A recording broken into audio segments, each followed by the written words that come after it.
La deuxième partie de mon rapport porte sur le programme 162. Nous nous sommes concentrés sur les plans d'action de lutte contre les algues vertes en Bretagne et contre la pollution au chlordécone. Ces deux scandales sanitaires agricoles ont tué et menacent encore aujourd'hui les populations. Ces lignes budgétaires sont les réponses qui sont apportées par le gouvernement. Elles sont les mauvaises réponses apportées par le gouvernement. Ce sont des pansements sur une jambe de bois. Le plan d'action territorialisé chlordécone est sous-doté.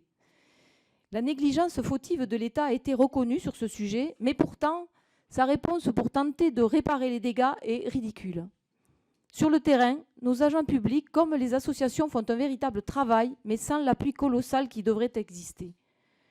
Cette constatation, à elle seule, justifie qu'on émette un avis défavorable sur cette partie du budget. À titre personnel, je ne peux pas m'imaginer l'approuver sans honte.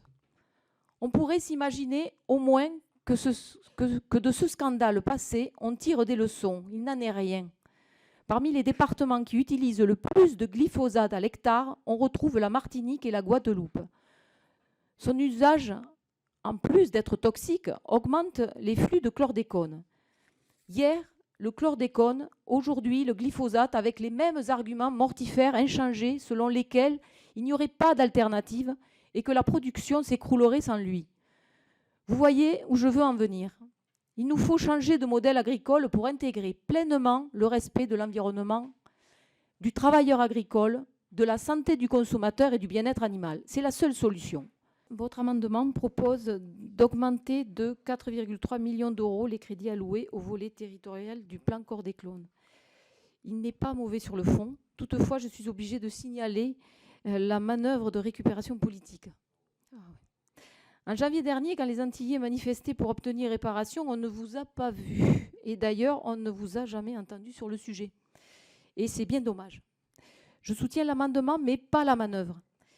J'émets donc un avis défavorable, mais je vous rassure, l'amendement CD24 saura vous combler. Écoutez, je suis rassuré. De toute façon, les Outre-marins avaient largement, dès le premier tour de l'élection présidentielle, soutenu et plébiscité Jean-Luc Mélenchon.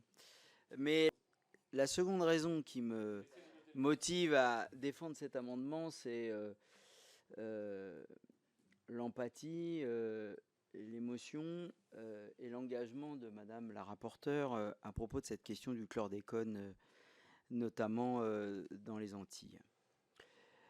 Merci à vous, Sylvie Ferrer, chers collègues, pour avoir pris le temps de continuer cette bataille après nombre de nos collègues outre-marins et de l'Hexagone qui y sont attachés depuis des années. Votre amendement propose d'augmenter les crédits à destination du plan de lutte contre le chlordécone 2021-2027.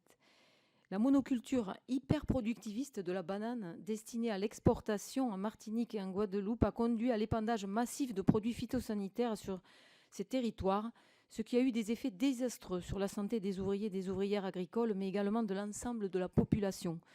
C'est ce que nous ont montré nos auditions réalisées dans le cadre de cet avis budgétaire, à la fois les acteurs institutionnels, donc la déléguée interministérielle Santé publique France et l'ANSES, mais également les acteurs associatifs locaux, comme le collectif des ouvriers agricoles empoisonnés par les pesticides. Je suis donc favorable à l'augmentation des crédits destinés à renforcer le plan de lutte.